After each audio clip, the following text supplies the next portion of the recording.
Kung meron daw tayong isang nakasanayang mga Pinoy, marahil ito na ang pagligo sa araw-araw. Kuskus dito, kuskus doon. Iwas lagkit, iwas body odor. Kayo, mga kapuso, ilang beses ba kayo naliligo sa isang araw? Dalawa po. Mga 2 beses lang. Sa isang araw, isa lang. Bago alis, trabaho. 2 po. Mostly po is isa lang. Pero pag pagod po sa trabaho, 2. Ayon sa mga eksperto, hindi naman daw masama kung 1, 2 o 3 beses tayo naliligo sa isang araw. Sa katunayan, tayo mga Pinoy, dapat lang daw araw-araw na maligo dahil sa mainit na klima dito sa bansa. Actually po, there are no hard and fast rules po with regards sa pagligo po natin sa pag-araw-araw. Since ang Pilipinas po ay generally hot and humid po, so it would be recommended to have a bath 1 to 2 times a day po. Pero actually once po is enough po just to clean our body. This is for hygienic purposes po. Pero may iba na hindi raw talaga hobby ang araw-araw na pagligo. Hindi dahil tinatamad, kundi dahil takot daw silang mapasma. Gaya ng 32 taong gulang na hairstylist na si Rogelio. Kapag galing sa trabaho, no raw talaga ang paliligo. Takot daw kasi siyang mapasma. All-around hairstylist si Rogelio sa isang salon sa Quezon City.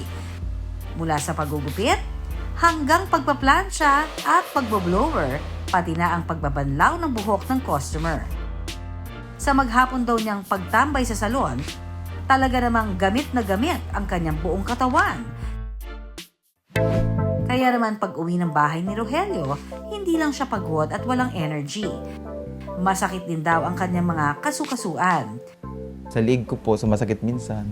Kaya pag umuwi ako sa tuwing galing trabaho po. Kasi yung kamay ko minsan namamanid po.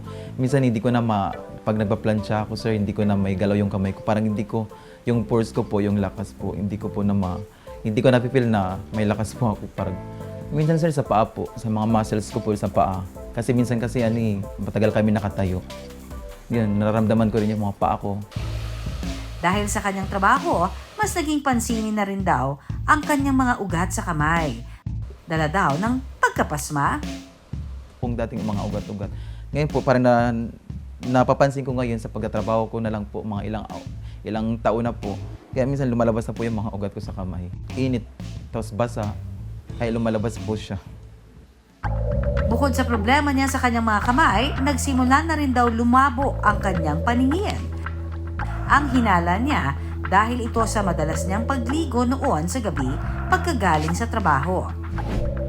Minsan yung mata ko, minsan hindi na po ako nakakita pag malayo po. Pag galing pagod, maghilamos, minsan maliligo. Kasi hindi naman natin po maiwasan na hindi tayo maliligo, lalo na pag may lakad po tayo ng on the spot na lakad, di ba? Kaya minsan nakapagpaligo ako ng hindi sa tama. Sa ngayon, ang takbuhan ni Rogelio kapag sumasakit ang kanyang mga kasukasuan, ointment. Ang mga parting masakit, dinadaan na lang daw niya sa masahe. Pero ang tanong, ang pamamanhid at pananakit ng kasukasuan, pati ang paglabo ng paningin, posible nga bang dahil sa pasma? Ikaw, naniniwala ka ba? Ang alam ko pag pagod, mapapasma ka pag once na naligo ka. Minsan nagluluto, tapos hugas ka agad. Kasi yan din nagsimula din yung pasma eh. Parang sore yung mga muscles ko and hirap gumalaw. Doc, anong say mo? May basihan nga ba ang pasma? So pasma po is a common folklore dito sa ating bansa and it is actually not true po. Ang pasma is actually could be attributed to muscle spasm, which is a medical term po ng involuntary and forceful na contractions of the muscles. Hindi naman pala pasma, kundi muscle spasm. Kadalasang sanhi raw ng muscle spasm o lamig sa ating mga katawan, dehydration, electrolytes imbalance, at mga overuse o over-fatigue na muscle.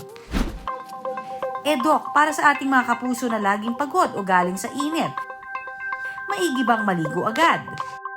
Wala naman po talagang bawal po with regards kung galing po tayo sa labas. And I would personally suggest that the patient po or that person po mag-rest po muna before tayo maligo, right after going back from work po or yung galing po sa initan. Generally po, according to studies, wala naman po talagang complications na makukuha kapag po naligo tayo, kapag nanggaling tayo sa work. Papaano naman daw yung mga takot maligo kapag may buwan ng dalaw? Totoo bang mababaliw daw? Hindi po yan totoo. Actually, mas maganda nga po na naliligo ang babae kapag po may regla dahil po for hygiene. So, makakaiwas po tayo sa mga further infections kapag po naligo tayo. As well as, meron din pong studies na nagsasuggest na yung warm na water po na panligo natin, it could actually cause some relaxation po sa ating abdominal muscles. So, ma-relieve po yung abdominal cramps and dysmenorrhea. Para naman sa mga nagbabad sa computer at nagbabasa ng libro, lalabo nga ba ang paningin kapag naghilamos? Hindi naman po siya totoo. However, I would suggest also na yung patient po, mag-rest din po siya right after doing or giving stress po sa eyes.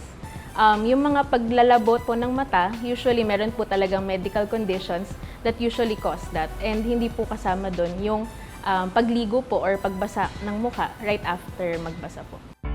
Payo ni Doc, huwag basta maniniwala. Ang mahalaga, ikonsulta sa espesyalista. Kung meron naman po tayo mga naranasan po mga simptomas na ating ina-attribute dun sa mga nabanggit po kanina, mas maganda po na magpakonsulta na lang tayo sa ating mga doktor upang mabigyan po tayo ng karampatang lunas and ma-advisean din po tayo. Kanya-kanya mang paniniwala, ang mahalaga, makinig sa mga eksperto. Kahit sa simpleng pang-araw-araw na pagligo.